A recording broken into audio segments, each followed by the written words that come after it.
Virginia has ratified. We have a constitution. God himself could agree to be first president, and I'd not put such hellish powers into his hands. My God, what do they expect of me? I trust they still hail him as their savior after they learn of my financial plan. Mr. Hamilton. May keep your greatness and your destiny and your fetid dreams of wealth through manufacture. Sir! Let me show you my gratitude. In a way that might please you. I'm an adulterer, gentlemen. A fornicator. I allowed the woman's husband to extort loans from me in exchange for his wife's favors. The ale has indeed gone to your head, Citizen Minister, and you had best sober up before you seriously compromise all those in the government who support France. The President owns Washington's house! Drag Washington out! George.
American colonies won a war against Britain to become the first democratic government.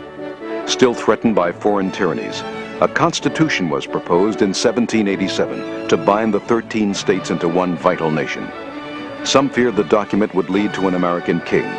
Others had faith in one man who could unify the nation and keep the dream of the American Revolution alive: George Washington.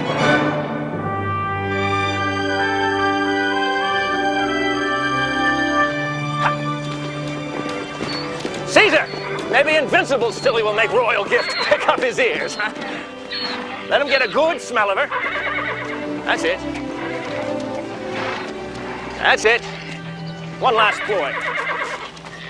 We'll entice his Royal Highness with this young Jenny here. If he becomes aroused, we'll quickly substitute the mare to be covered. That might work, sir. Mule, the animal of the future. Sir, this country already has a bountiful supply of jackasses. Those damn fool politicians who are trying to prevent the Constitution from being ratified by the states. I still can't believe that our own giants like Patrick Henry and George Mason still oppose this. It's ironic that war can bind men together only to have peace pull them apart. This new form of government, uniting 13 states into one nation, as called for in that Constitution, I believe is the last chance man may have to demonstrate that he's capable of ruling himself.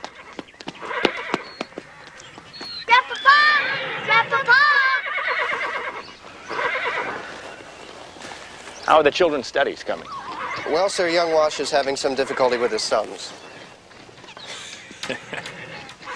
He's as stubborn as the mule we hope to be born of this frustrating affair. Sir, you must lend yourself to the first years of any new government. Have you been talking with Mr. Hamilton? No. Mr. Madison? I may be a simple farmer, but I won't be pushed by anyone. Time for your ride? Yes, Grandpapa. Come on. All right. Jump across. Good girl. Young Wash, count the steps. 1, 2, 3, 4,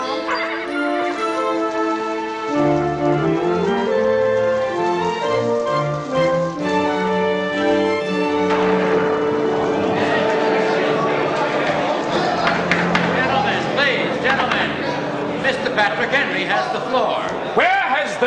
patriots of America fled that we should bow to so unholy a document. Mr. Madison speaks of checks and balances. What good, sir, are specious, imaginary balances? Rope dancing, chain rattling, ridiculous checks and contrivances. And who has authorized... Man is so persuasive, I had to feel my wrists to make sure that iron cuffs were not already biting into the flesh. It is the state through which the people must speak, and Mr. Madison knows that. Sir, I object. You, sir, and your Federalists have tried to scare us with what will happen to Virginia if we reject your Constitution. Maryland and Pennsylvania will descend on us from the north. The Indians will attack us from the rear, and Carolinians from the south, mounted on alligators, I presume, will destroy our cornfields and eat up our little children.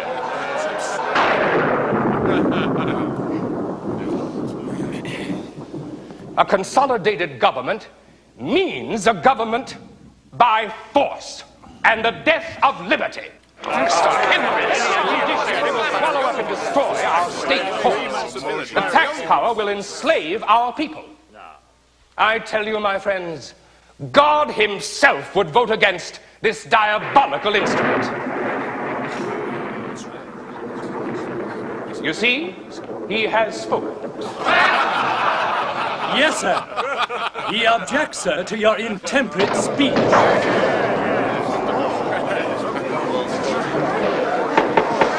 Gentlemen, let us adjourn till the Almighty allows us to hear our own voices, if not those of our opponents.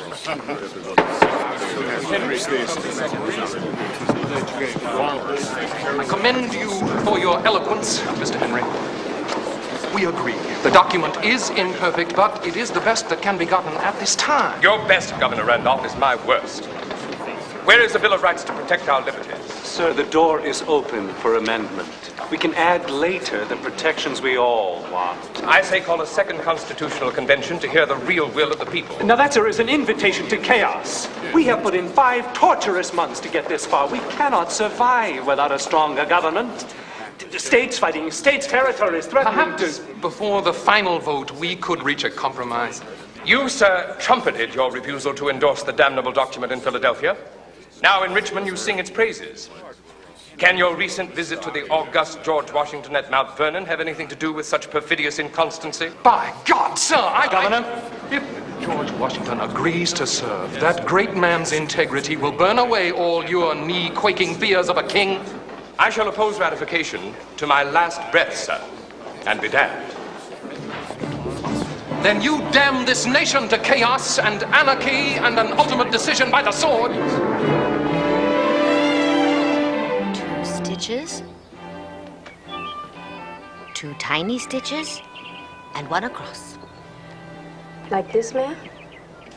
Excellent. Only you have clever fingers and a mind to match. You make it easy to learn, ma'am. Sir, Mr. Randolph's coach is approaching. Thank you. You're concerned about bad news from Richmond? If Virginia rejects this Constitution, I'd be devastated, of course. But if they ratify... They'll want you to serve the new nation. We've been so happy here since the war.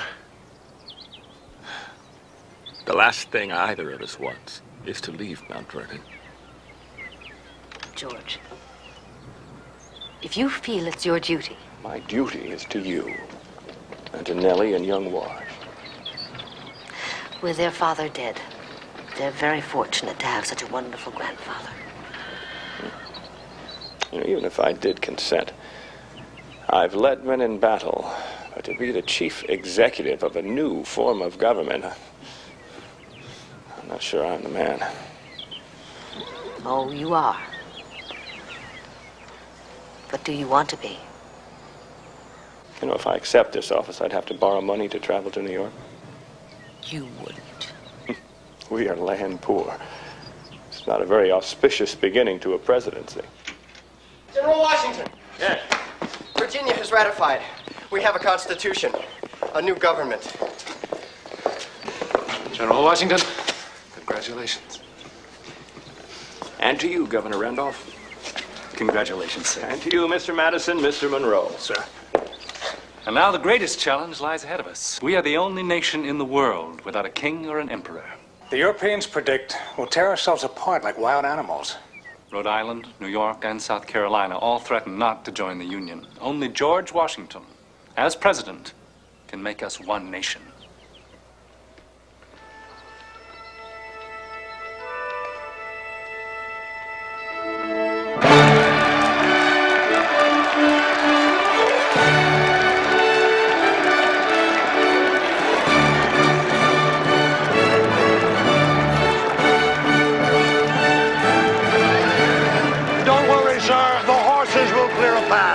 I don't want anyone hurt.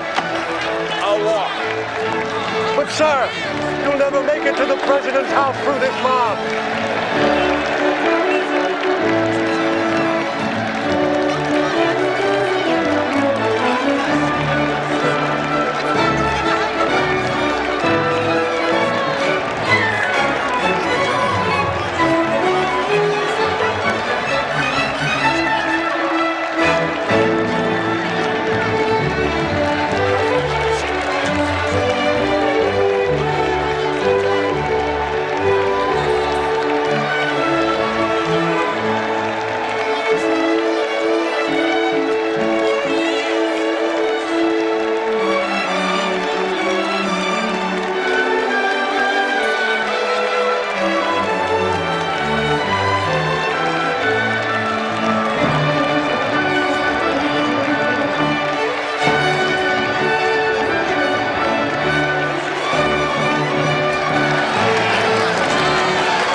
My God, what do they expect of me?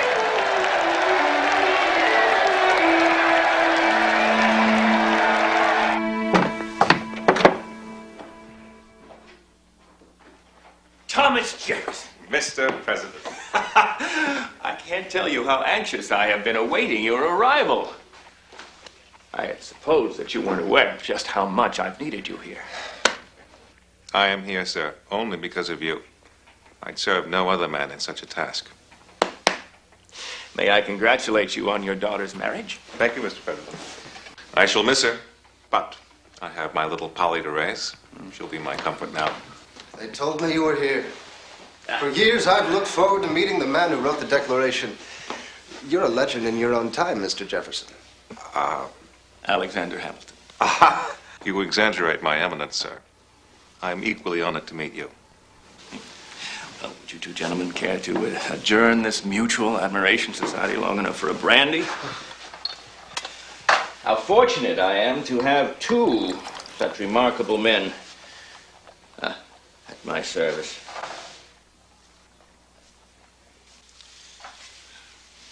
You see before you an aging general who, with your help, must learn as I go to be a president.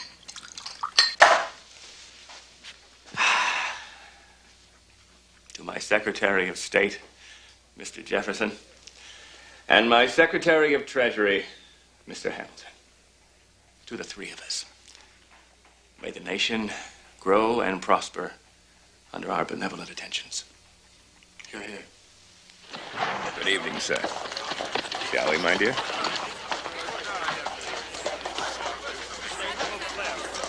Thank you, Mr. Hamilton. Good night, Mrs. Washington. Mr. President. Good night. Thank you.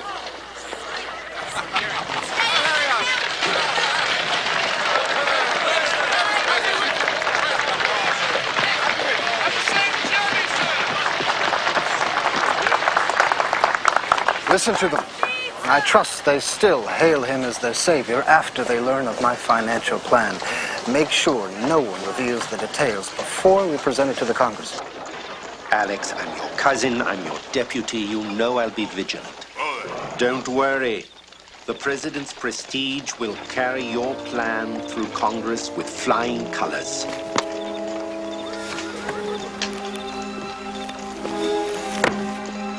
Good night, my friend. Good night, William.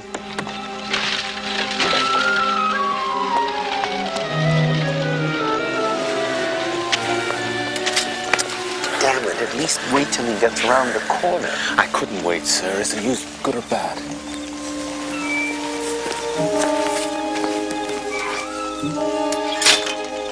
Better than good, Mr. Reynolds. The man has revealed to me his complete financial system and the data presented to Congress. One of the mainsprings is redemption at face value of the certificates issued as money by the Continental Congress during the war. Mr. Hamilton hopes this will give stability to the new federal government. So fatten our purses first, eh, sir? You will have less than a month to gallop through the backcountry and buy up those certificates. Little tongue oil should get them dirt cheap. The ex-soldiers already think they're all but worthless. I'll be on the road before dawn. Sir, I appreciate this. You won't regret it.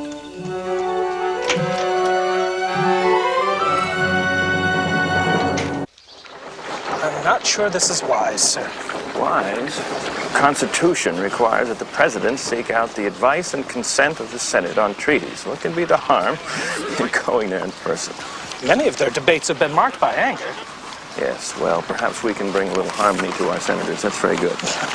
I'm not so sure Congress feels as charitable towards their president either.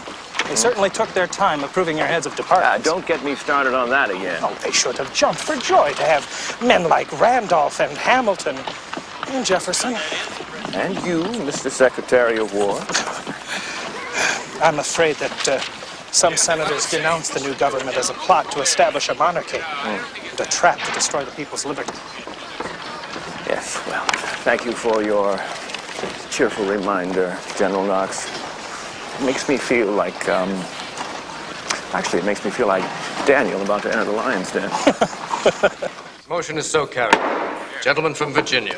Mr. President of the Senate, fellow members, I propose a tax on every slave that's imported into the United States, since it is the great defect of our new Constitution that it suffers such a vile business to go on. Virginia speaks so piously. She has all the slaves she needs.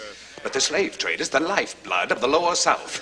Now, if Virginia thinks slavery such an evil institution, then let her begin by freeing her own slaves. Gentlemen, your forbearance. President Washington has arrived. Mr. Vice President, gentlemen of the Senate, please. I have drafted instructions for the commission, which I have appointed with your approval, to negotiate a treaty with the Southern Indians. If the President of the Senate would kindly read the preamble, I would thereafter be grateful for your advice and consent. Mr. President. Thank you. The treaty with the... Look at him. He's taken our vice president's chair. He means to tread on the necks of the Senate. On the part and behalf of the said states and the undersigned kings, chiefs, and warriors of the Creek Nation of Indians, on the part and behalf of the said nation. What do you say? Something about Indians? There shall louder, be perpetual sir. peace and friendship. Louder! I can't hear you. Article 1.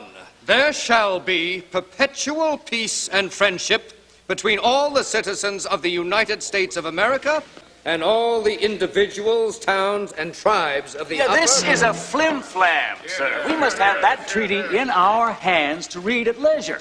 What chance is there for a fair investigation while the President of the United States sits there on the dais like a pasha with his Secretary of War there to support his opinions? The great man intends to overawe the timid and neutral parts of the Senate. This treaty is of crucial concern to Georgia. And in the name of that great state, I would propose that we postpone this matter till Monday. I move that this treaty be submitted to a committee for study. I move that we defer action until further study. This defeats the very purpose of my coming here.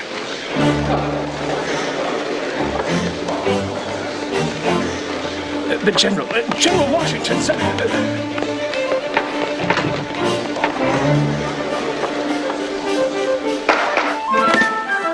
General Washington, sir. I'll be damned if I'll ever go there again. Easy on that. It makes you a little crazy. What do you expect me to be? I trusted you.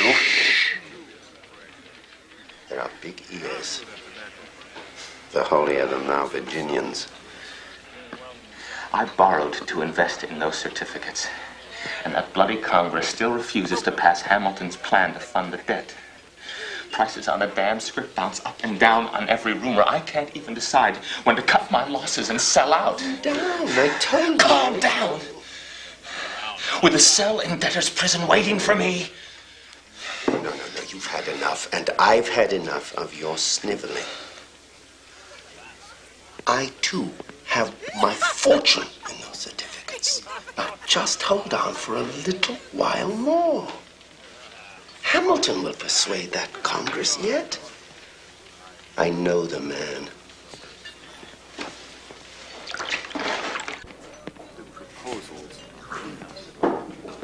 Look at them. Here, sir. Money sharks. Sweating and dealing in dark corners. I still believe Mr. Hamilton's plan for the payment of war debts is a sound one. Mr. Monroe, you cannot blame him for this epidemic of greed. I've always admired the man, for I'd not have worked so closely with him to ratify the Constitution. But now... What's his deputy doing in such company? He may be trying to control the more extreme speculation. Gentlemen, we cannot lose faith in Hamilton overnight. Give him the benefit of the doubt. I've had Monroe investigate rumors that speculators were taking advantage of inside knowledge. Sportsmen in every state have galloped over country roads trying to buy up as many certificates as possible before the farmer and the ex-soldier who earned them with their sweat and their blood discover that they might suddenly become much more valuable. By God, I'll not stand for it.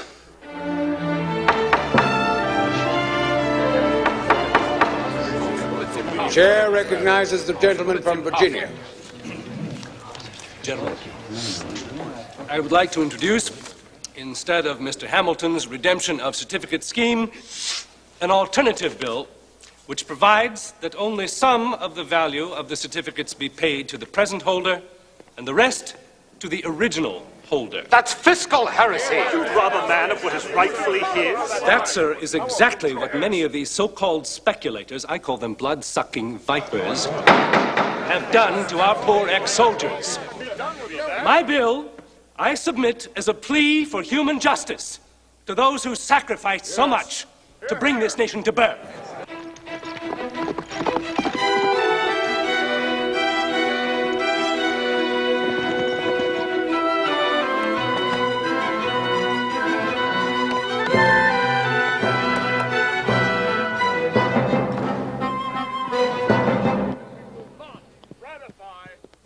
Mr. Madison, I've just heard of your proposal. I beg you, sir, in view of our friendship, to withdraw your bill before it comes to a vote. Mr. Hamilton, I cannot. Dutch bankers have invested in the certificates.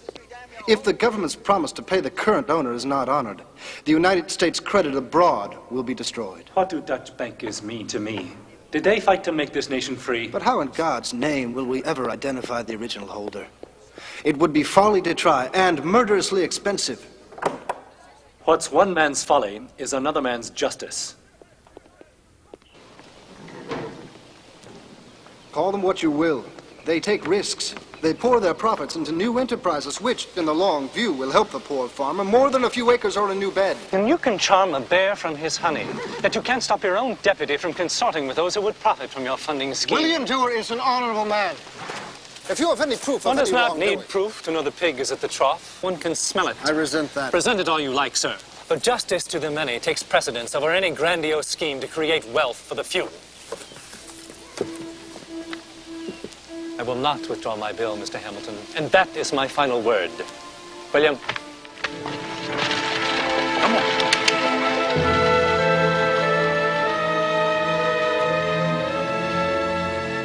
Sir, I don't like your tone. Nevertheless, as Treasury Secretary, if I should order an investigation of uncontrolled speculation, will it uncover any activity of yours which might compromise not only you, but inevitably me and my entire financial program? No, of course not. Why do you cross-examine me like this? You're supposed to be my friend. Which is why I'm going to suggest that you consider resigning. Sir? My sources tell me that Mr. Madison, as the new leader of the House, is investigating you. My God. If you're innocent, you have nothing to worry about. If you're not, indeed, call on God to help you, for I won't. I'm blameless. Good. I swear. I need no distractions if I'm to defeat Madison. The clerk will announce the final vote. House Bill 61, Mr. Madison's plan, has failed to carry by a vote of 29 to 21. Next order of business. Mr. Speaker. Chair recognizes the gentleman from New York. Sir, on behalf of the Treasury Secretary, I hereby propose passage of what Mr. Hamilton has called assumption. The federal government will take over all war debts still unpaid by the states. I understand your outrage. Virginia has cleared up most of its war debts, and in effect, we would have to pay twice. But I caution you to give Mr. Hamilton a fair hearing. Oh, for God's sake, don't you think I have? There must be some way you can compose your differences. The president needs Don't tell me again that the president wants harmony. He can't have it. Not when a principle is at issue. Your Treasury Secretary wants not only to increase federal control, but to virtually eliminate states' rights. He can no longer pretend to be Virginia's friend. Nor mine. Urgent, Christopher. The president must be forewarned.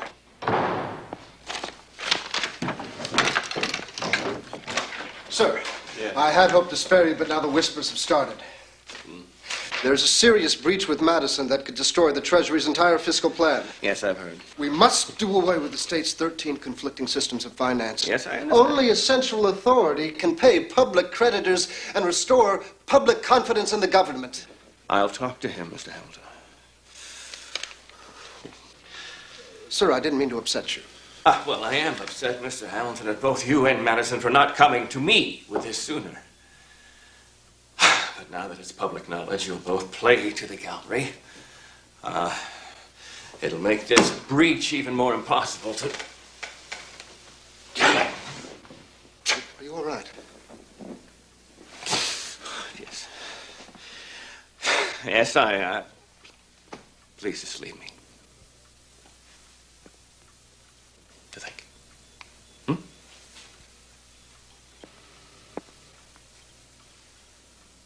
Forgive me, Mr. President.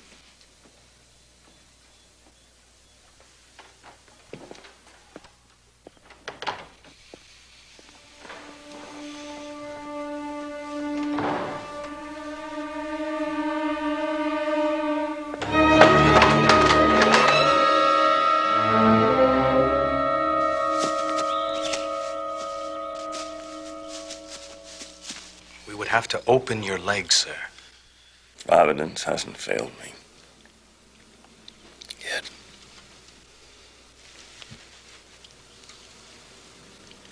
Do it. Mrs. Washington, you'll have to leave.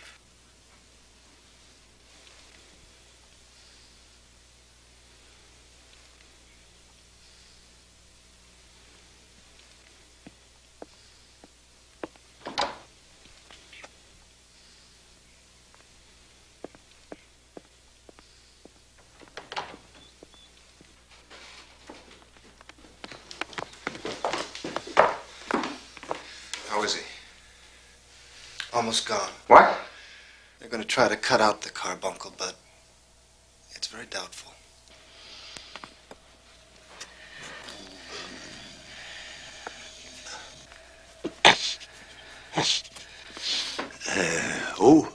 Lay it open a little wider below the hip joint.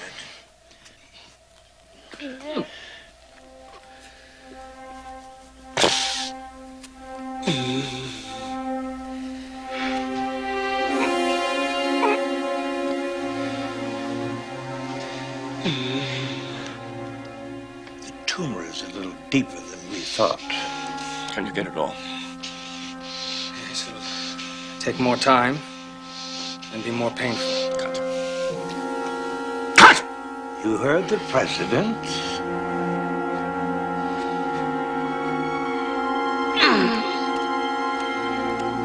Deeper. Get all of it.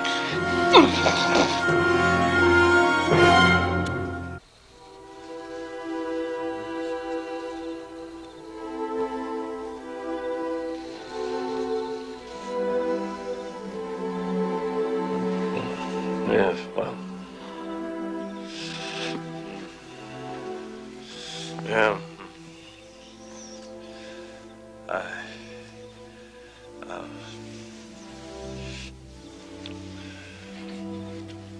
George, water. Just a bit now.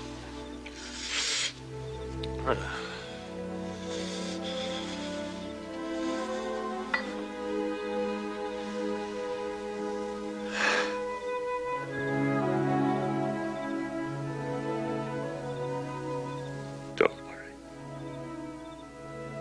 My Martha.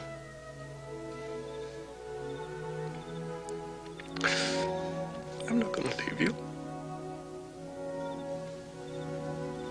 I know.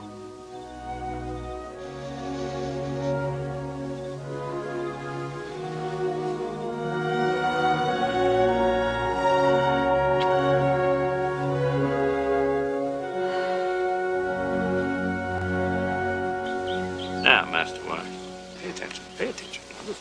If the shadow were here, what time would it be? 2 in the afternoon, sir. Good.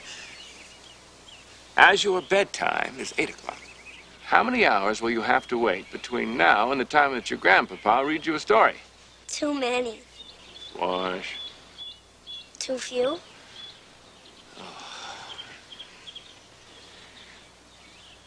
Seven. Young man, 6. are you sure? Yes.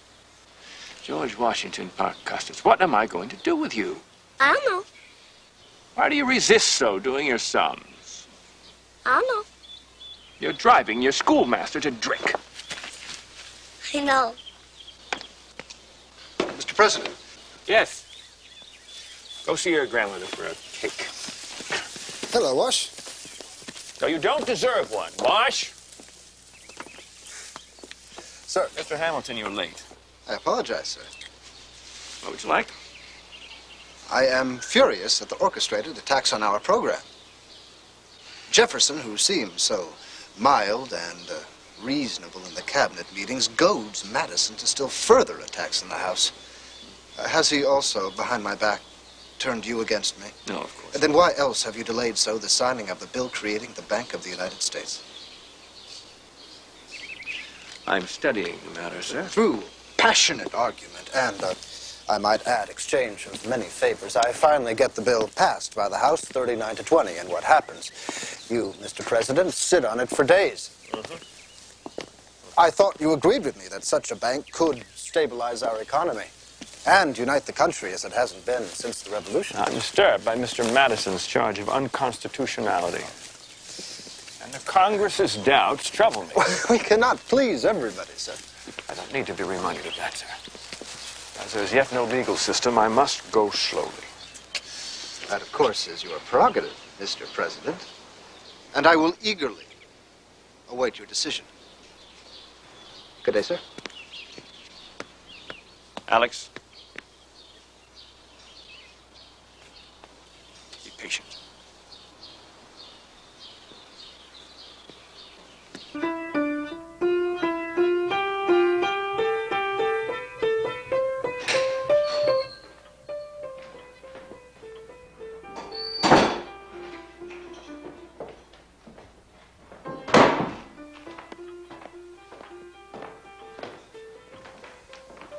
Mr. Hamilton, Sir.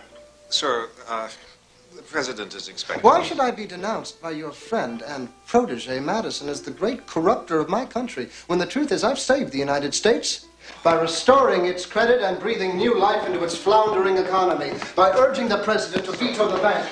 You, sir, risk the nation's financial life. The Bank of the United States, which you so eloquently promote, could become not so much the engine of the state as the engine of its corruption.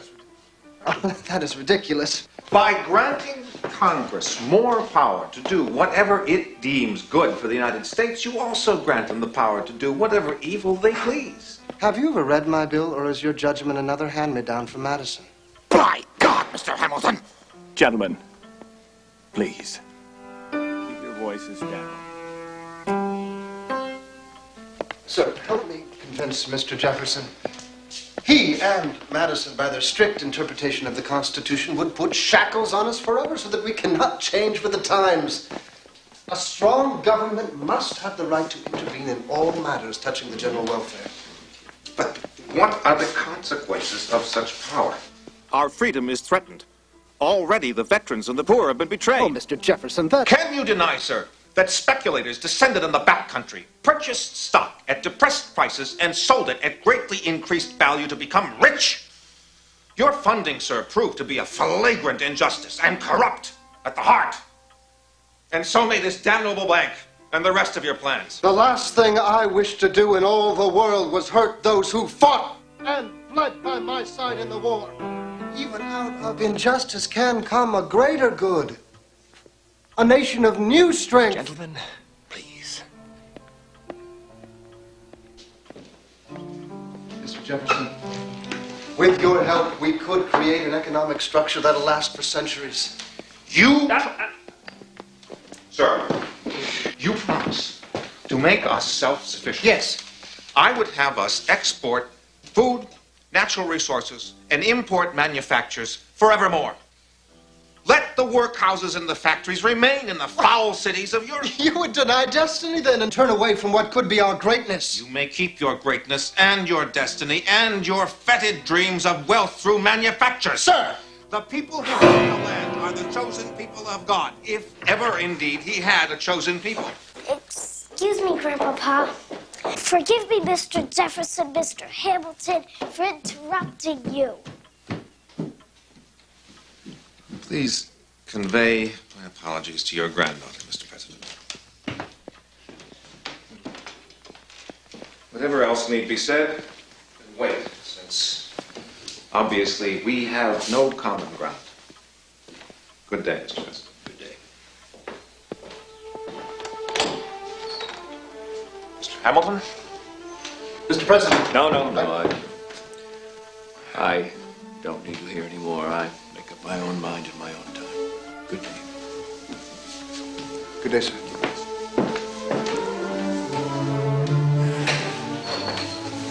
Ellie told me about Mr. Hamilton and Mr. Jefferson.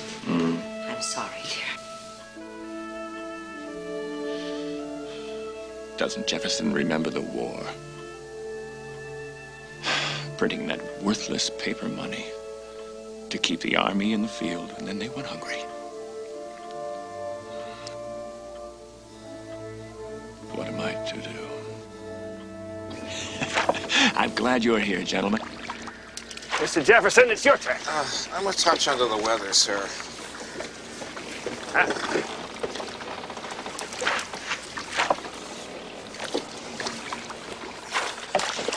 He's a nice one.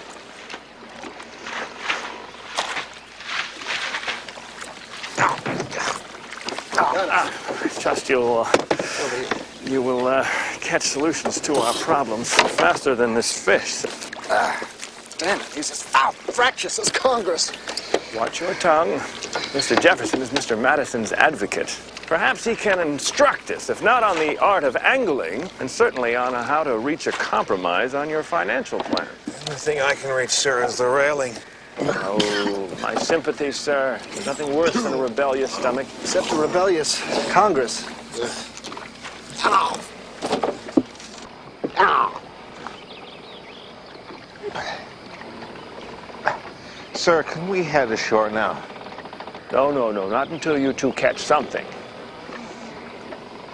I think I will stretch out in the bow here for a while you two continue casting for that most delectable of legislative quarries, a quid pro quo. That would be tasty. Perhaps, Mr. Hamilton, the dispute over where to locate our national capital could be the basis of an agreement on your scheme. Plan. What do you have in mind? Mr. Madison does not want our government located in New York or Philadelphia, influenced by moneymen. And the Carolinas are alarmed over that Quaker petition to abolish slavery. They want the government located in the South. You expect me to throw away the dearest interest of New York and Pennsylvania.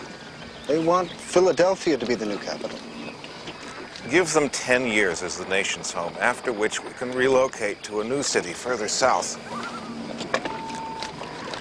How much further south? The banks of the Potomac would appeal to many. What makes you think Madison will agree? He can still vote against you, but work behind the scenes with me to secure enough Southern support to pass funding. And government assumption of war debts. Would he consent to this? You get me off this boat, sir, and I'll guarantee it. I should drop off more often.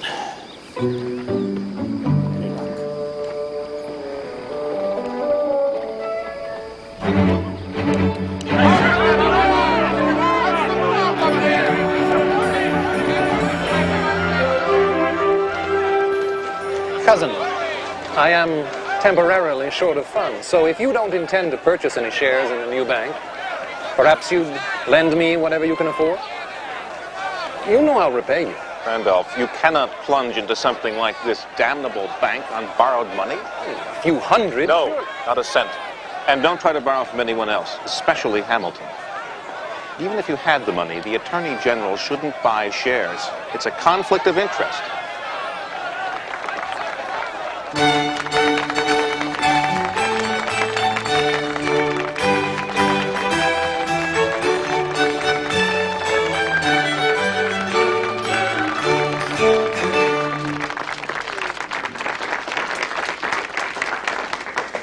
Oh, no, please don't stop what you are doing. Go on. Mrs. Powell, good evening. Good evening. Your host, Mr. William Bingham, and his wife, Anne, who also happens to be my niece. We are honored, Mr. President. Mr. President, we've so looked forward to this moment. Mr. and Mrs. Bingham, Mrs. Washington. It's a pleasure, madam. Would you mind awfully? Aunt Maud can't wait to meet you. William, please do the honors. Oh, yes. Will you come this way, madam? Thanks. At last, sir, you're here. What joy the entire city of brotherly love feels at the return of the world's greatest hero. Please, Mrs. Bingham, you've already put my head into a spin. But it's true. And now that we have you back, we have no intention of letting you go. This is where the capital should be forevermore. So please, change the minds of that Congress. Who knows what I might do under such a bewitching influence. And, dear, we must not let the president forget that he has other lovely women eager to make his acquaintance. Well, if you ladies will excuse me, I must have a word with Mr. Hamilton.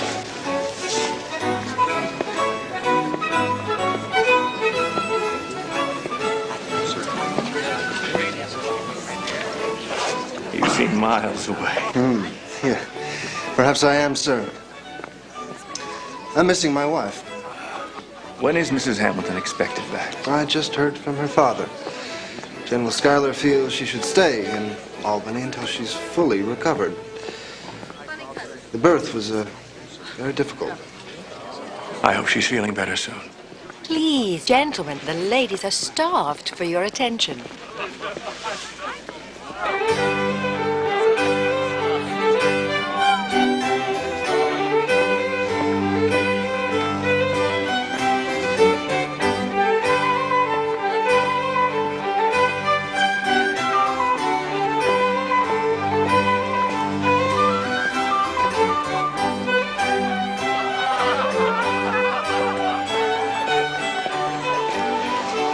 Dancing seems to be the only form of exercise I have time for these days, much to my detriment. Oh, my dear sir, you underestimate your potent effect upon the ladies and their frustration.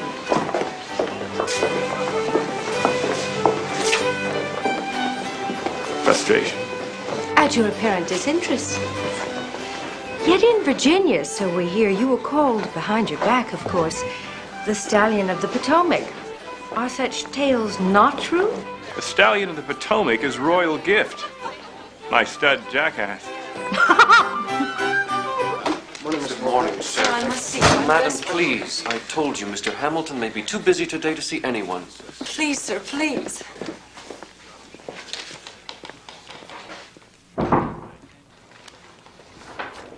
That poor woman, why is she so desperate? She wouldn't tell me, sir. And I certainly wasn't going to subject you to an embarrassing appeal. I can't just turn my back on her. Mr. Hamilton... Show her in, Wilcott. Yes, sir.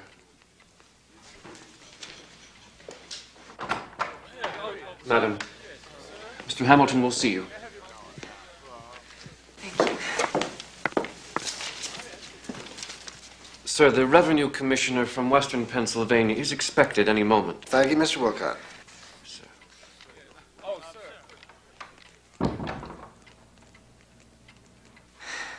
Sir, I know I shouldn't take the time of so important a man as you, but...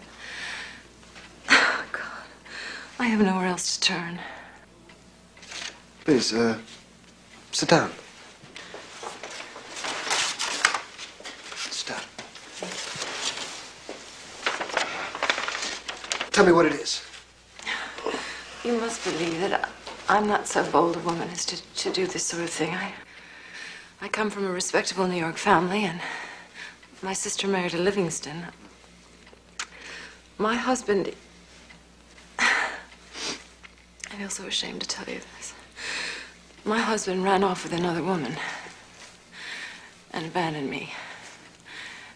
And I'm desperate, stranded in Philadelphia without the funds to return home. And I spoke to your friend, Mr. William Dewar, who told me of your kindness to others, and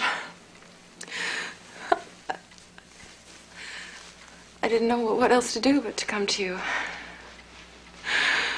I'm sorry. I'm so sorry. No, it's all right.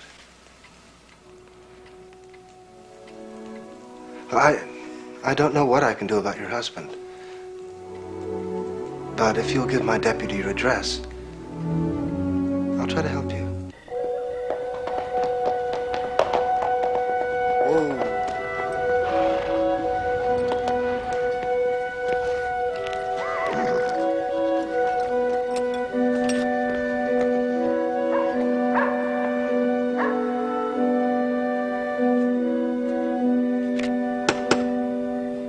It's the first room at the top of the stairs.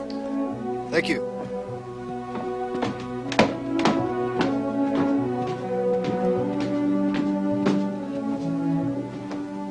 I wasn't able to locate your husband. There's coach fare to New York and a little something extra to help you get settled. Oh, sir. How can I ever thank you? No, it's not very much. You saved my life. I would have killed No, myself. no, you must not even think that. If you only knew what my life has been like. I was married when I was 15. And my husband, he ruined me, sir. He ruined me. Shh. It's all right. You're still very young. And very attractive. You'll meet a decent man. If only I'd been blessed to meet a gentleman like you, sir, when I was still so innocent. Everything might have been different. It's not too late. When you get back to New York, you can start a whole new life.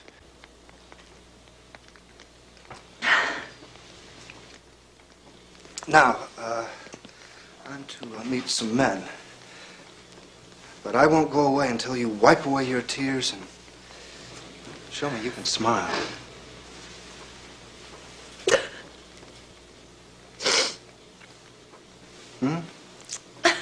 That's right. I don't want you to go. I'm afraid I must. please. No, my deputy will wonder what happened to me. Good night, Mrs. Reynolds. Please don't call me that. I never want to hear that name again. Good night, Maria.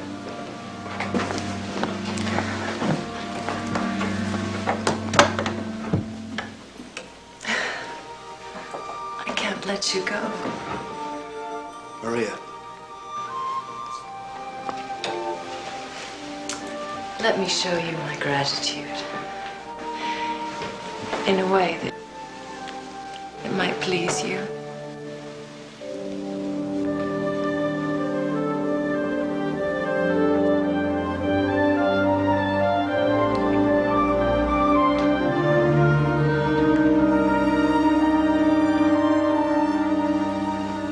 Eliza!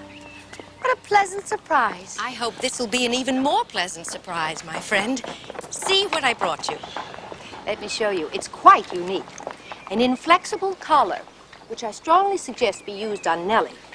You raise it by means of this screw to force the child to keep her head up, thus giving her a regal bearing. And have her be accused of being royalty? But it would be such a pity, my dear, for a budding figure as lovely as Nellie's to be spoiled by her not holding herself erect. It expands the chest and prevents that look of foolish bashfulness from which so many of our young people suffer. Well, I must go. Try not to make any more earth-shaking decisions before I can offer my advice, Mr. President.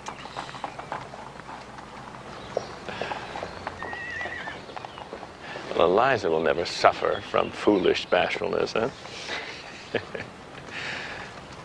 Are you all right? Yes. Something's troubling you.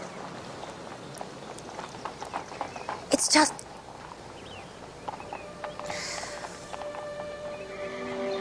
Now, go on, tell me. Compared to Eliza Powell, I feel naive and clumsy. Martha. Oh, George. Yes, she's a friend. But you're my wife. And more than anyone, I need you.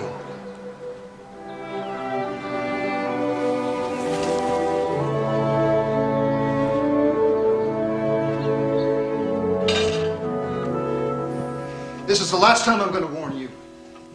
You're going more deeply in debt to speculate at just the wrong time. I warned you before, and look what happened. I know what I'm doing. I hope so. For my new deputy, Oliver Wilcott uncovered a shortage on the Treasury books during your stewardship. What do you mean? He's about to bring suit against you for thousands of dollars he believes you owed the United States. Oh, my God, you have to stop him. Use your influence, whatever, but give me time. A suit could ruin me. Alex, I'm not the only man to succumb to temptation.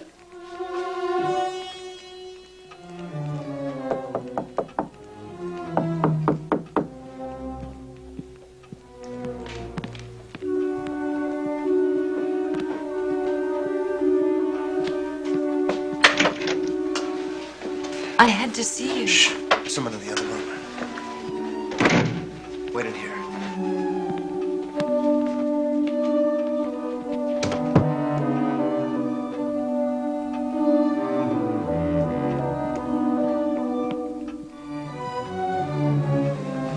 I've urgent business. You'll have to leave. You will help me. Yes, I'll see what I can do. That's all I need. Just a little I'll time. see what I can do.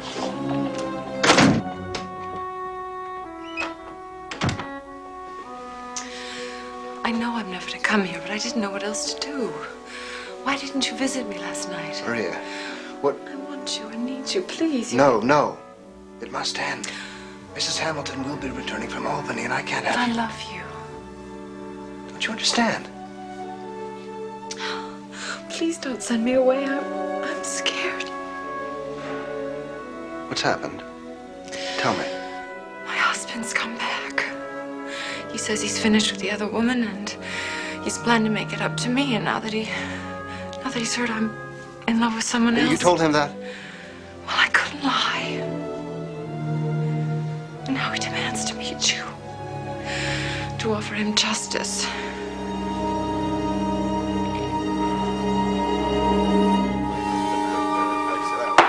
You can think of me what you want, Mr. Hamilton. But is what I've done any worse than what you've done? You, sir, have put the horns on me, and that is worse than killing a man. You abandoned her. I couldn't stand for her to see me the way I was. I'd lost everything. And then when I finally get myself straight again, I come back to this. Damn you, sir. You've robbed me of all the happiness in the world. Sir,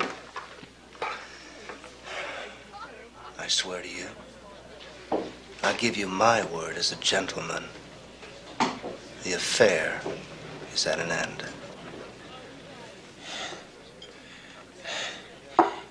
Look, I don't want to make you feel that bad, Mr. Hamilton. I've sort of, I've gotten used to the thought now, and I still love her, mind you. Maybe there's no need for her to stop seeing the great Treasury Secretary if, in return, I can be helped. Do you understand? Preference. A favor given for favor received.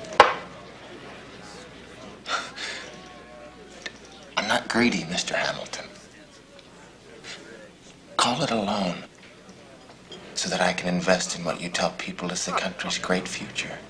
No. You needn't worry. The president don't know. No one knows anything yet about the great Treasury Secretary and that lovely young woman. Maria loves you, Mr. Hamilton. She does. And you care about her too, don't you? Don't you? I cannot myself leave the battlefield until we drive Hamilton from the president's inner circle. That is where your pen, Mr. Freneau, has proven mightier than the monarchist's sword. So you must now redouble your efforts. Mr. Madison and I believe that Hamilton has been so puffed up by his supporters that he is plotting to make himself king when the president dies. What if I attack Washington as well in my newspaper? The people still love the man, and in reaction might turn against us. Besides, I believe the president's motives to be pure. And I know how sensitive he is. Well, then the shock of criticism will be all the more effective in detaching him from Hamilton. Sir, I don't like it. When the nation is at peril, we must sometimes do things we don't like. We can no longer allow Washington to stay above the battle. Look what Freneau has to say. The great man's pretended reluctance to serve again hides a secret hunger to be crowned. Washington, he come to town, riding Alex Hamilton, put a crown on top his head, he claimed to be his son. Son of a whore is he. Hang the man. It's just whiskey nonsense. They don't mean anything by it. Whiskey nonsense, as you call it, every time Freneau's paper comes out. Wonder why I missed the last issue. The man himself never fails to send me several copies. I burned them. Well, I can't bear to have you read that trash. You shouldn't have done that. I need to know what they're saying about me. Sorry. I know you mean well, but...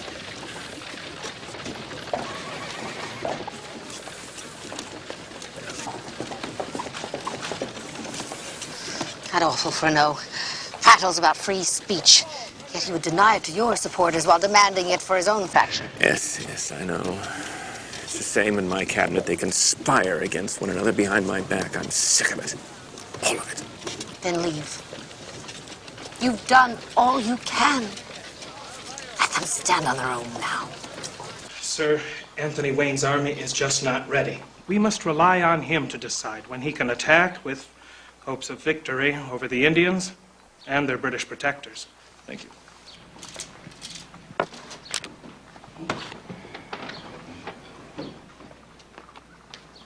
Before we adjourn, there's one last issue.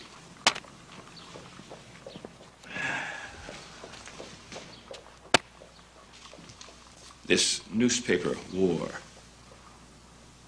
I want it ended.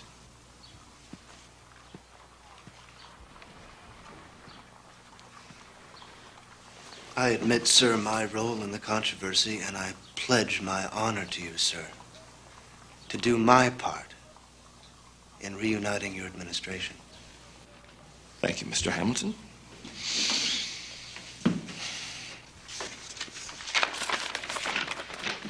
Well, if nobody else has anything to say, we'll adjourn this meeting. Mr. Jefferson, Mr. Hamilton, would you please stay behind? Thank you, gentlemen.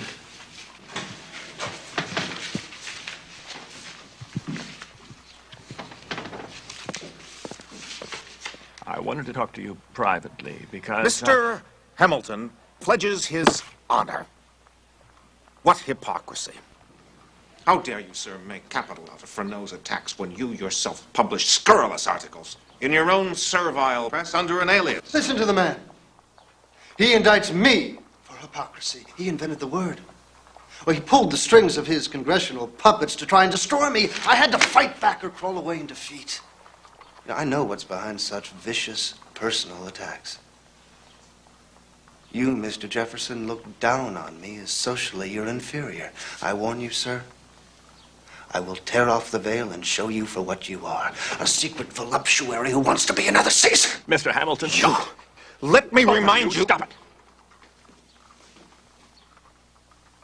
I'll be damned if I will put myself on the rack for a second term unless you two stop these petty quarrels and pull together.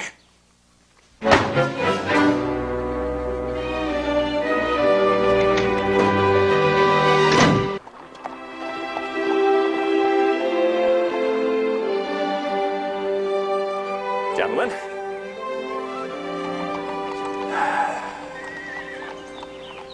I've decided to refuse a second term. By God. Sir, you can't leave. So that I don't lose all influence between now and the time when I announce my leaving office, I ask you all to please keep my decision a secret. Sir, how can you do this? Well, my time is running out. I'm getting old. My usefulness to this country is at an end. Mr. President, please stop. We need you, now more than ever. Without you, we could splinter into 3 hostile nations. Sir, you Please. must... I'm going home.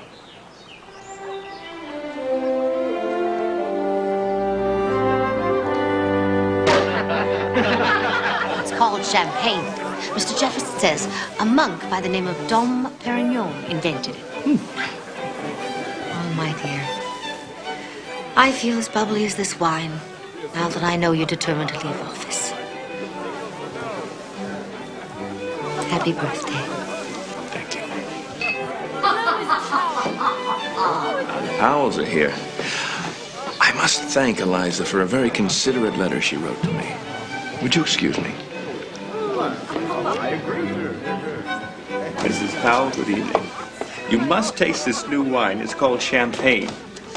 It might put a smile on your face. Mr. President. Don't think I didn't appreciate that long letter you wrote to me, urging not to give up the presidency, but you see... Sir,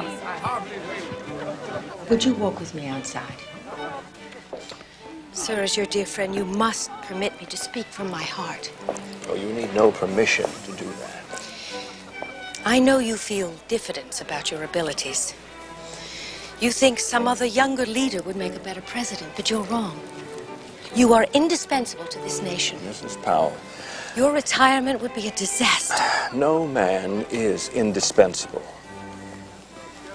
I know how sensitive you are in matters of public opinion. But people will say that ambition was the mainspring of all your acts. Some will even say that you foresaw the collapse of the government and fled to keep from being caught in the crash. But none of that's true. In matters of public opinion, truth is what people think it to be. I am not concerned about what other people think. You've always been concerned. It's your nature. Sir, are you certain you want to leave when you're needed the most? Thank you for a wonderful birthday. You don't look any older. You see, that's why I love you so much.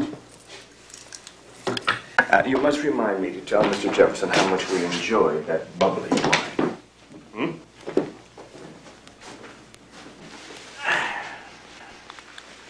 badgered me all night.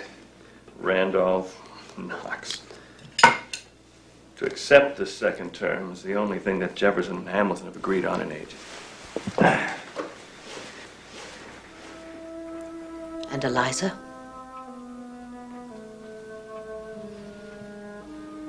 How do you feel? Selfishly, I would pack our bags tonight and slip away without anyone knowing. But you're not just mine anymore. I'm the president's wife. You belong to all the people. And you must decide how much they need you.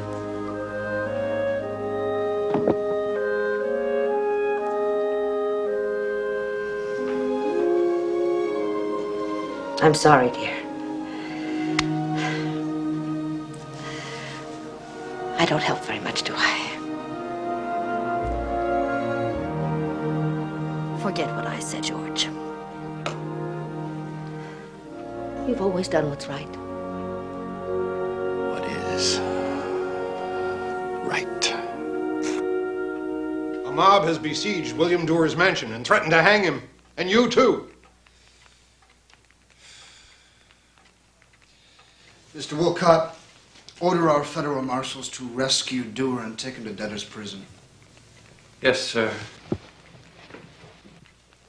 They blame Dewar and you for the financial collapse.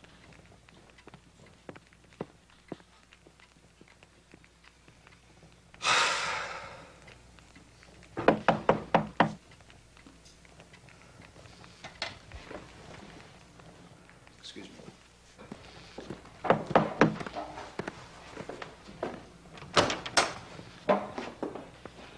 For you, sir.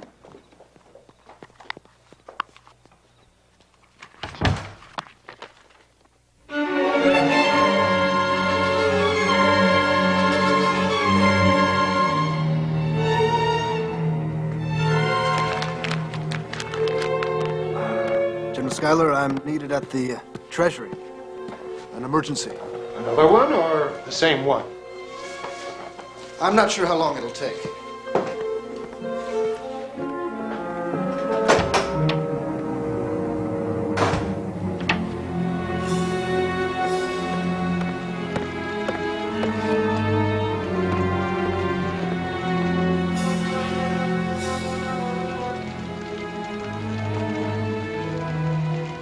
It's not loud enough. You do love me, don't you? Damn it. I thought it was that Don't you you ever really do cared. that again. No one's ever really cared about me before. I didn't mean to scare you, Alex. I just wanted you to come. Don't! I can't live without you. You don't mean that. It's not true. It is, it is. It's over. Please don't leave me. It's over.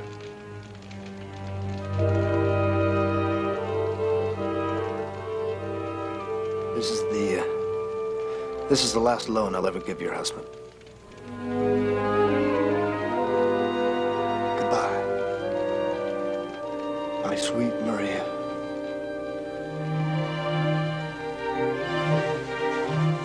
Alex, be careful. He says he'll have you killed. I tell you, gentlemen, I haven't felt so encouraged about this country's prospects since your time.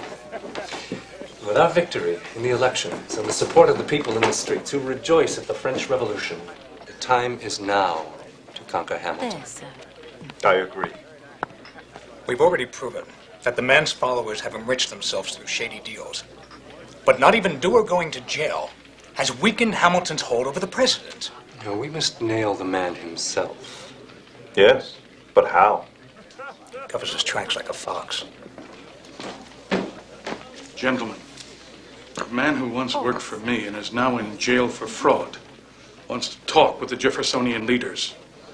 He says he has it in his power to hang the Secretary of the Treasury.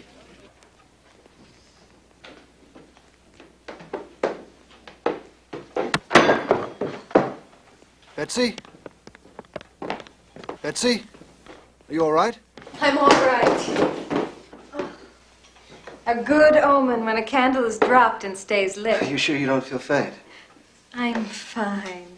You don't have to treat me like Wedgwood china. I won't break. We don't have to wait any longer. I really am completely recovered. I have missed you so, my dearest. When Mr. Wolcott leaves, I'll be waiting for you.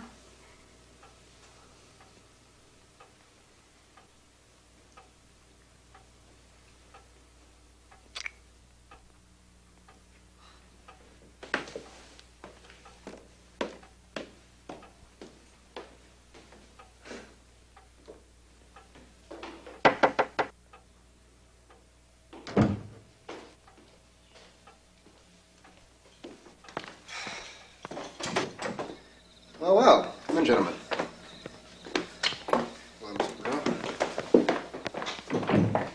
Forgive us, Mr. Hamilton, for disturbing you so late. But there's something that we must tell you. I was working late anyway. Come into my office, gentlemen. My deputy, Mr. Wolcott, Mr. Monroe, Mr. Venable, Mr. Muhlenberg. Gentlemen. We had hoped to speak with you in private, Mr. Hamilton. Well, I have nothing to hide from my friend. Obviously, it's something serious, or such august Jeffersonians wouldn't be disturbing me so late. And I feel brandy. Thank you, no. Then have at me, sir.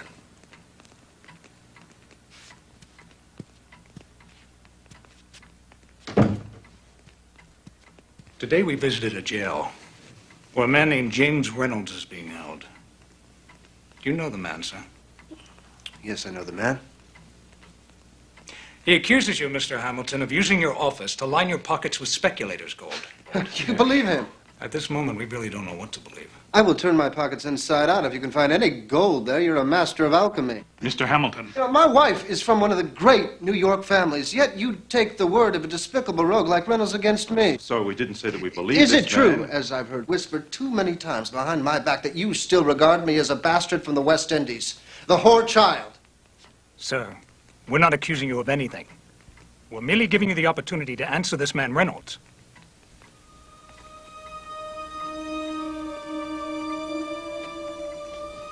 Yes, you shall know all about Mr. Reynolds.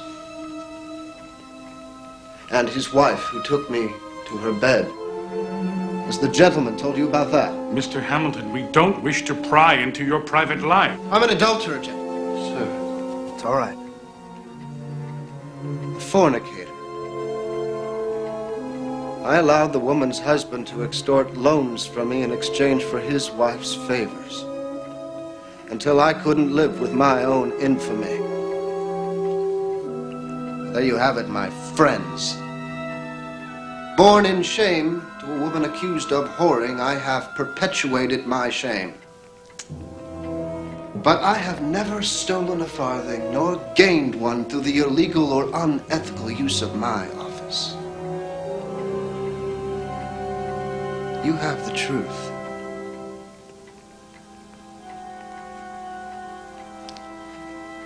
Do what you want with it.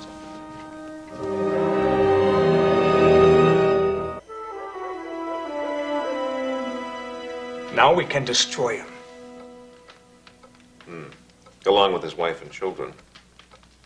Like magic. It will remove him from his favorite position at the president's side. But is revealing such a sordid alliance our right? A man's private life should remain just that, private. And I've no wish to see Washington, whose affection for Hamilton is so obvious, hurt by such a revelation. Mr. Hamilton knows we know. Let that be enough for now. You're refusing our one chance to finish him. Oh, there'll be another. I cannot believe that having set out a feast for his friends to devour, he has not himself spooned up some of the juicier tidbits.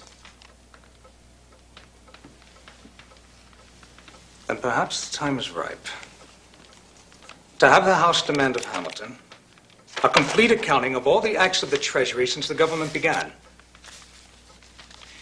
If it's done so late in the session that the man hasn't time to prepare such a complicated report before adjournment, it will increase popular suspicions about his honesty.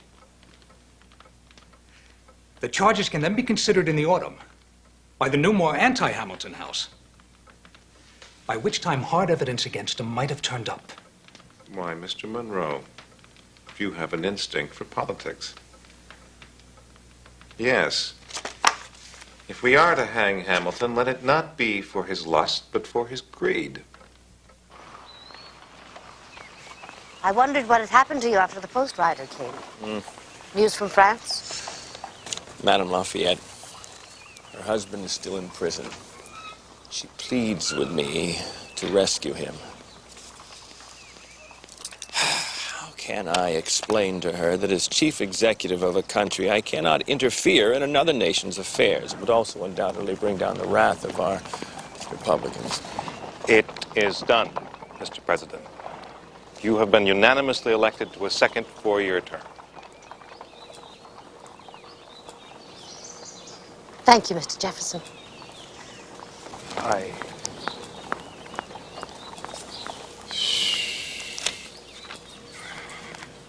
Forgive me if I disheartened Mrs. Washington. I know she was not anxious for you to serve again, but... Mrs. Washington and I have had so little untroubled time in the past 16 years. Why shouldn't we both grieve at being condemned to 4 more of such wretchedness?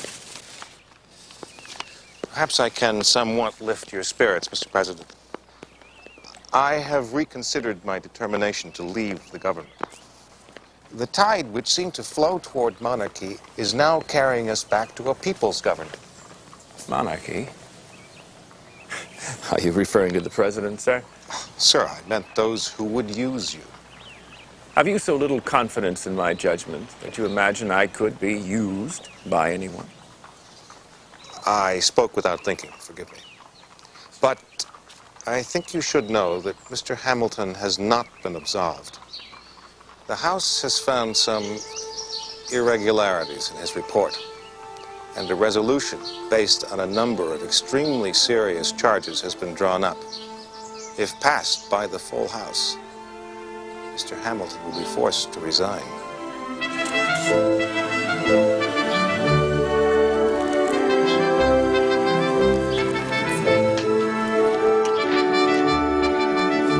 You wanted to see me, sir? Try it. I have other things on my mind besides apples.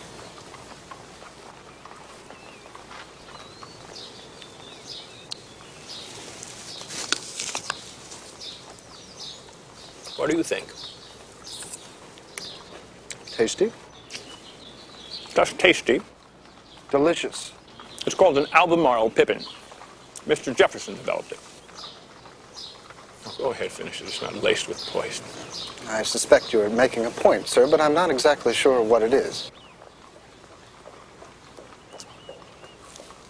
I don't want to see you hurt, Alex. But I must tell you that you are under suspicion. Under suspicion?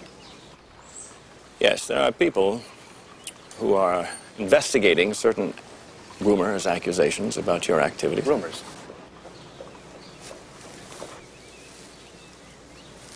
Accusations. Malignant lies.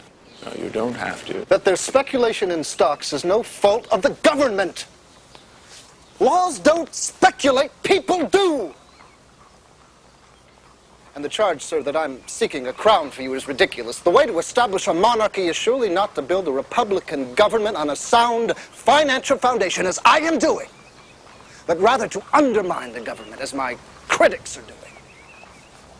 Are you going to stand by and let my enemies nail me to the cross? I have faith in you, Alex. But as president, I must allow this investigation to proceed. Trust. Trust in the legal system. Trust. I always thought I could put my trust in men. Especially one man whom I admired above all others. I was mistaken. Good day, sir.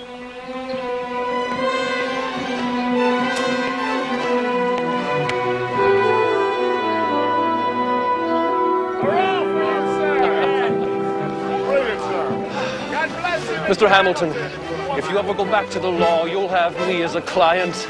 Only you could orchestrate so brilliant a defense. Thank you.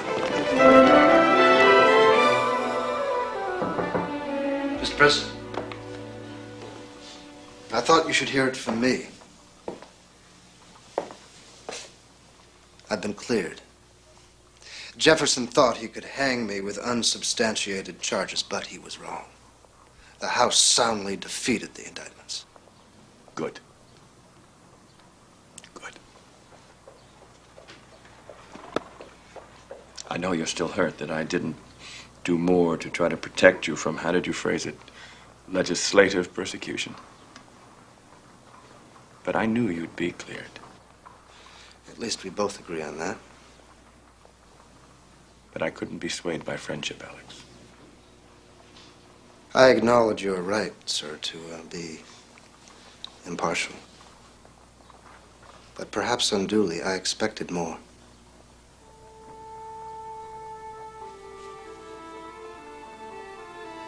I must go. Good day, sir.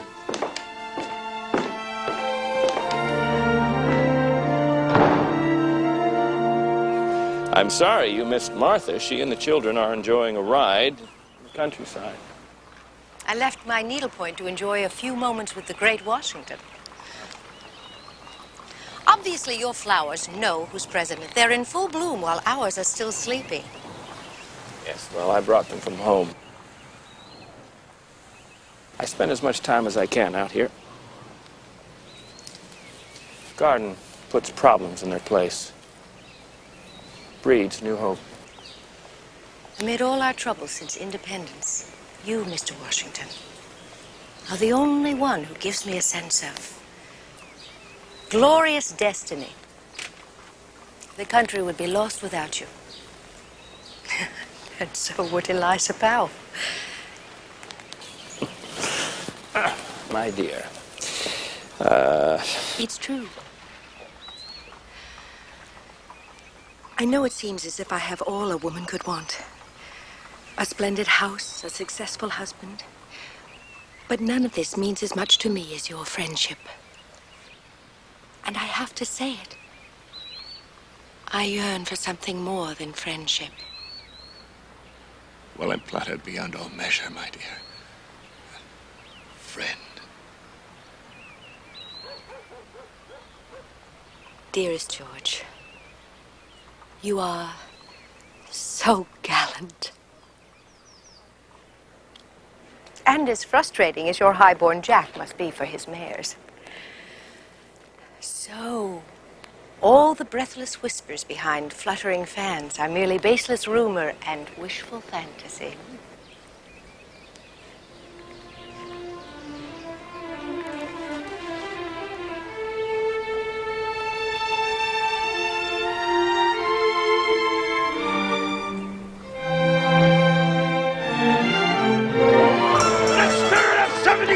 It's going to spread through Europe! We started it! Now the French have their revolution! Maybe England next! Down with all monarchies!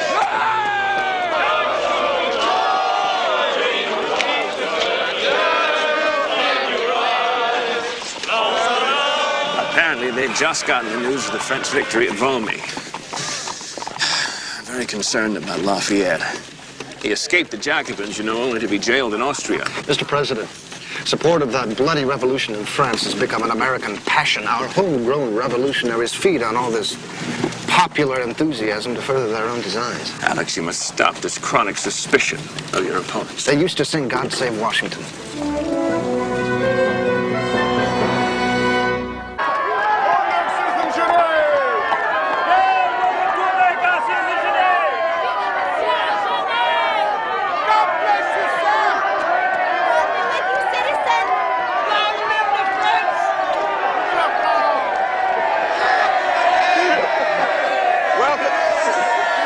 Welcome, Citizen Genet, on behalf of the President of the United States and all his countrymen. I am as much a delegate to the American people as to the government. And I am empowered to negotiate a new treaty establishing even closer relations between France and the United States!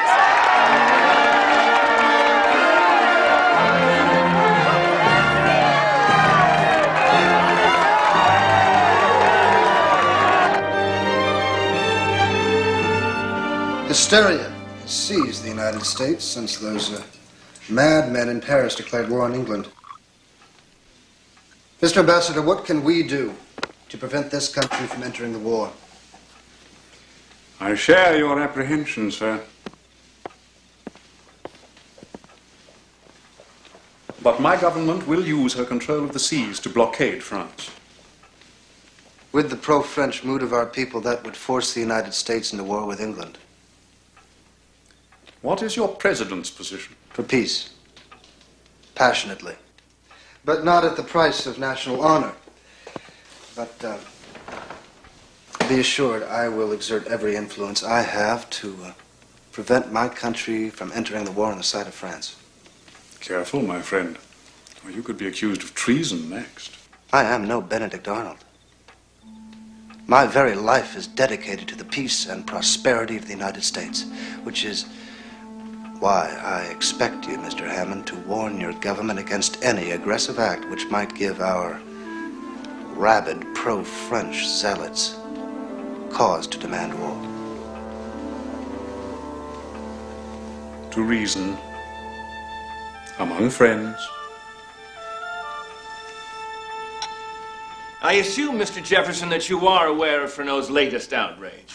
The man claims to know from a source close to the government that the president signed the neutrality proclamation because the Anglophiles threatened that if he had not, they would have cut off his head. Has the man no shame? Sir, if one is to have a free press... I do not need to be reminded of the virtues of newspapers free to print the truth. But this man Freneau knows neither truth nor honesty. He says that I shut myself up like a king. That I keep only my own counsel like a king. He even accuses me of celebrating my birthdays like a king.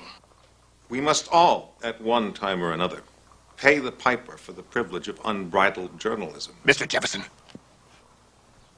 call off your dog. And what do you suggest? That I threaten to withdraw his appointment as translator? Freneau's newspaper exposes those who would turn our constitutional democracy into a monarchy. Oh, nonsense. You can count on the fingers of one hand those who would seriously advocate an American king. God, all I can take of government by rumor and innuendo. And as for the accusation that I am now Hamilton's catspaw, and thus anti-French, Sir. I am extremely grateful to those Frenchmen who died fighting for us. But their current government seems on the verge of tearing itself to pieces, thus preparing the way for a despot. But will you receive Genet, the minister from France? This man must not be allowed to bring war here. Mr. President, may I present Citizen Genet, Minister of the Republic of France? Our warmest welcome, Citizen Genet, on behalf of all of our people. It is our desire to live in peace and harmony with all nations, and particularly France. Ah, my dear President Washington, to serve my country by paying tribute to you, the greatest citizen of all, who showed the way for our revolution, is my dearest wish. Thank you, Citizen Genet. Now, from affairs of the heart to affairs of state, eh? You have expressed a willingness to enter into a more liberal treaty of commerce with us. I bring full power to make such a treaty. Excellent. Our national convention lays open our colonies to your use without your helping defend them. We see in you, George Washington, the only person on earth who can love us sincerely and deserve to be so loved. Now, I will claim no more of your time. We will, in the future, I trust, not only lift many a glass together, but speak to each other from the heart. No, I can escort myself out, my dear Jefferson. We are all citizens now, and so do not stand on ceremony. Mr. President, my dear, dear friend,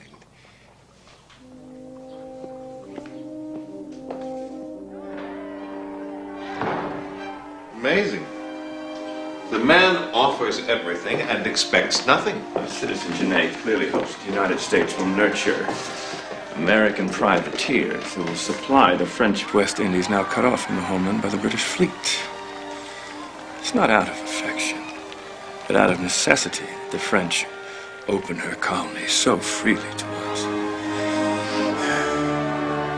Yes, but this presumptuous Frenchman has been commissioning American ships to challenge the British Navy. Can this man, supposed to be a diplomat, not understand that such behavior is in violation of our neutrality? He is only acting, sir, as would the representative of a bloody, illegal government which has overthrown a legitimate king. No, Mr. Hamilton, I too deplore the executions, but this is a revolution. And rather than lose the enterprise on which the liberty of a whole nation depends, I would tolerate such transgressions. I can't believe my ears. And most citizens agree with me. Gentlemen, we are not here to debate the merits of revolution, but to decide what to do about Citizen Genet and the British ships he has encouraged to be captured. Would you please address the issues? The prizes must be returned to the British. And the privateers ordered out of American waters. Absolutely not. We are no longer British cat's paws. May I, Mr. President, suggest a compromise? Yes, please, Mr. Randolph. The prizes should not be returned to the British. Mr. Randolph. Would you allow the Attorney General to finish, please? However, future trouble must be avoided by ordering these American ships, commissioned by the French, out of our ports. This is pure waggling, Mr. Randolph. But it is what we will do.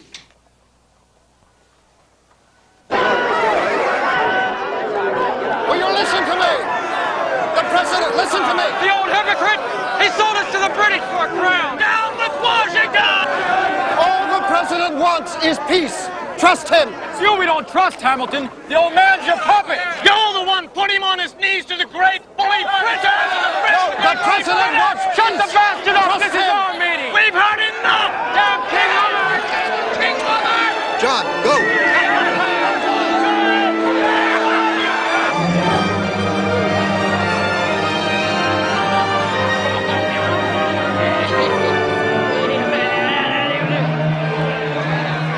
Down with old king-loving federalists! Up with Citizen Genet! You see, I become more American every day. Your ale I now bring by the hogshead. Good evening, gentlemen. Citizen Genet, may I see you privately?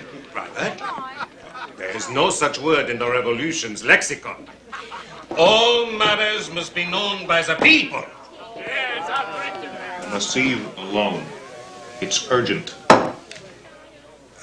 Forgive us, citizens. Your Secretary of State would seem to be deficient in fraternity. Now, what is so urgent, citizen, that it could not wait for me to drain another tankard of your excellent ale? My friend, I must warn you. What you have just done by arming the Little Sarah to attack British shipping is a double violation of the Neutrality Proclamation. You must assure me, Citizen Minister, that that ship will not set sail till the facts can be laid before the President. I, Citizen Genet, warn your President. His policies and actions are contrary to the wishes of the American people, who are not serfs, as that old man seems to think. I warn you, Citizen Secretary, don't try to stop the Little Sarah from leaving. She is guarded by high-spirited American patriots who love France. Blood will be spilled. You, sir, would threaten to attack the United States in her own harbor? And you goaded Kentucky frontiersmen into threatening secession if Washington won't drive the Spanish out of Louisiana. The President was right.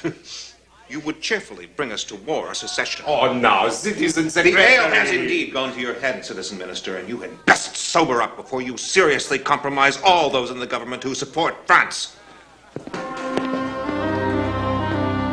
Philadelphia is the cradle of liberty. Why in the devil's hell should we still have relics of royalty? There's a George II still on the front of Christ Church. Down with it. Come on. Wait! Why waste time on stone monarchs when we can tear down a flesh and blood one? The President owned Washington's house!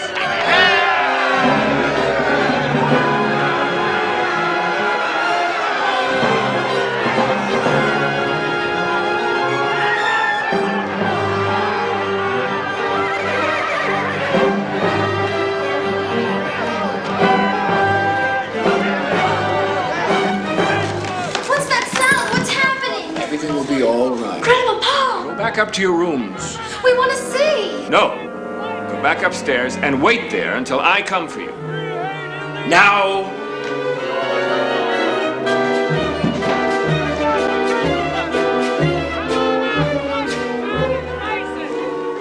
Sir, that crowd, what do they want? I don't know. Stay back from the window.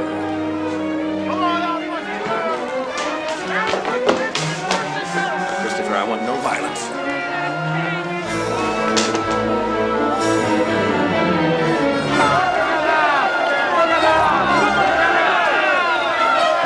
We want a second revolution! A new government with guts to declare war on England!